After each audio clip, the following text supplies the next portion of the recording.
It's almost like this is the only flower for miles.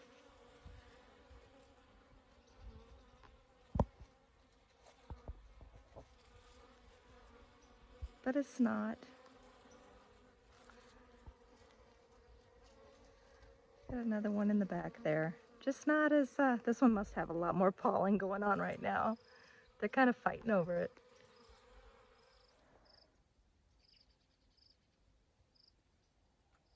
It's a beautiful morning. It's gonna get hot though.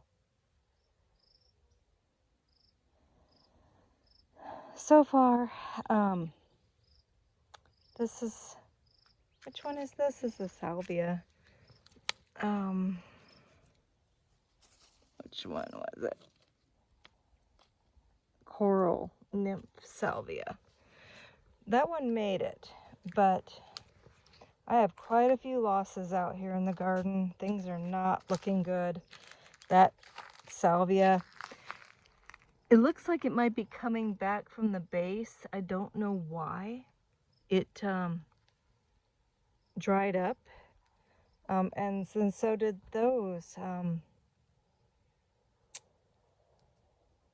Yeah, the 100 and we got up to, what is it, 114 one day. Sunflowers didn't like to be planted here, so now I know. Oh, and check this out. There, right there, there's like a penstemon, and right next to the penstemon, that right there is a volunteer holy basil. I love the smell of holy basil. My Greg's Blue Mist is going to be flowering again pretty soon. Lots of seeds on that one. The bees are out. And look at these poor mesquite trees. These are the ones, of course, that have flowers underneath, and so they get watered. And they are just absolutely loaded with beans to the point where you got to duck to get through the garden now. I have got to trim some of those up. But yeah, the wild sunflower, I'm impressed. I'm definitely going to save the seeds and allow these here to even do volunteers and stuff. Really happy with the wild sunflower. And my fairy duster, the wahia, is coming along good. That was a plant I got from, I think, the Desert Survivors, along with that little one right over there. That's a Mexican bird of paradise. So things are making it. Have some losses from the extreme heat, but for the most part, we're doing pretty good. Got lots of tomatoes in here. I need to water. They kind of got some curly leaves going on. Probably need a shade. These tomatoes have no shade, and they are producing, as is, you know, my zucchini. You'll see that I've got like some green tomatoes. Mostly the Romas are absolutely doing wonderful. I've got really good luck with the Romas this year. There's, you know, all kinds of Romas in there. And then this garden is, it's kind of weedy, but the weeds are actually verbena. No, asters. Sorry. They're asters, which the bees love. So when there's a weed that the bees love, it becomes a flower. So yeah, look, a little yellow squash. Gonna have some more food here shortly. I came out and picked the other day. Got all the stuff. Oh, I just see something and I can't remember what it is. I don't remember what I planted here, but I have, looks like baby somethings, definitely pollinated. Some sort of squash, probably. But I had to stop back by the sunflower. I'm just so, look at those girls going at it. There's even some native bees in there.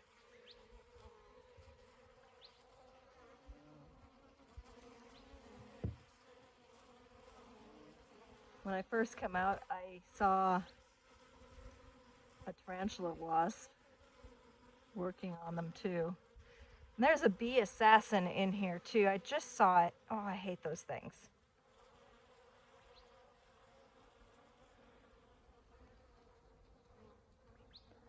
Okay, something's been digging. Didn't even notice that till just now.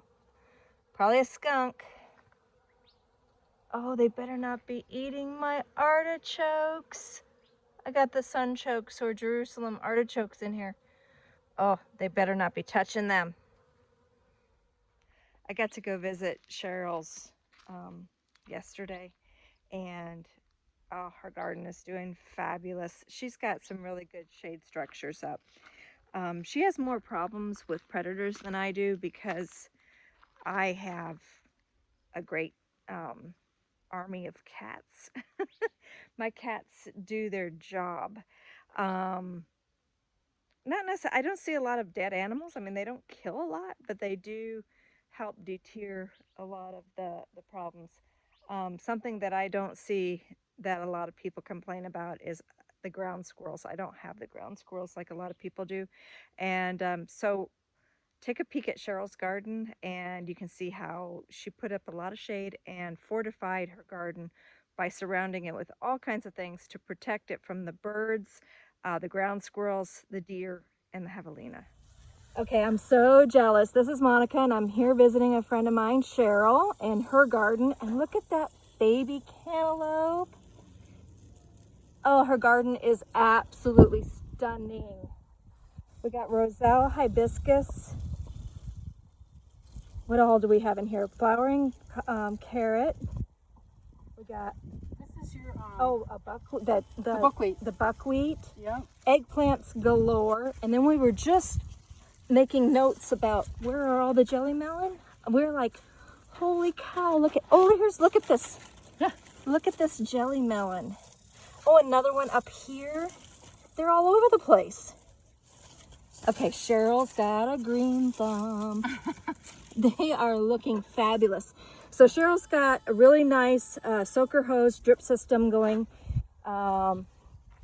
just outside of Tucson in the hot weather. So we got the sun here, but as you notice, a good shade and everything she can possibly imagine to keep the javelina and birds and everything else out, all the little ground squirrels, everything, so that she's got this absolutely stunning, gorgeous garden that she's been harvesting off of. We just noticed there's actually 3 total cantaloupe on this little vine.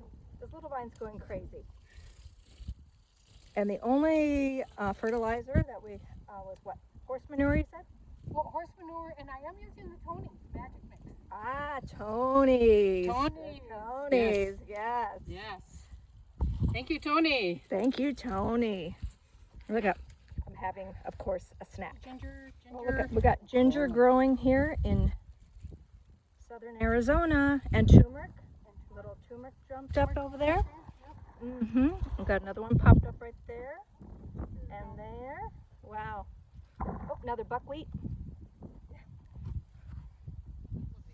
Okay, I think I mentioned before how peppers, if you don't pull them and you protect them during the winter time, they actually are a perennial. Yes. And so this pepper here, it's a bell pepper. And then actually tomato also. And this tomato here. This is a beefsteak. A beefsteak that made it is 2 years old. And then that's another bell pepper over there. And it had the row cover or the shade cloth on top, and then I had a light row cover wrapped around it all winter. Okay, so very well protected from the frost. But it breathed. And it breathed. And then these Anaheims are 2 years old, you say? These are jalapenos. Oh, jalapenos? And oh, those are bells. The 2 bells. Oh, and the 2 bells. Yeah. Those are 2 years old as well. If you looked at the stalk, they're like a wood. Oh, they're tree-like. They're Look at that. yeah. Very nice. And you got this beauty baby in, right? Well, that right there is only one plant. That is a gigantic zucchini. And then yes, the Hopi red amaranth. Mine doesn't look like this because I've actually been eating a lot. It's like all straggly looking, and the big leaves I send to the chickens and the rabbits, and then the small leaves Dan and I have been eating just like spinach. So, the bees actually also will harvest the pollen, and then later the seeds are also edible. This is like a multi-purpose, multi-use plant.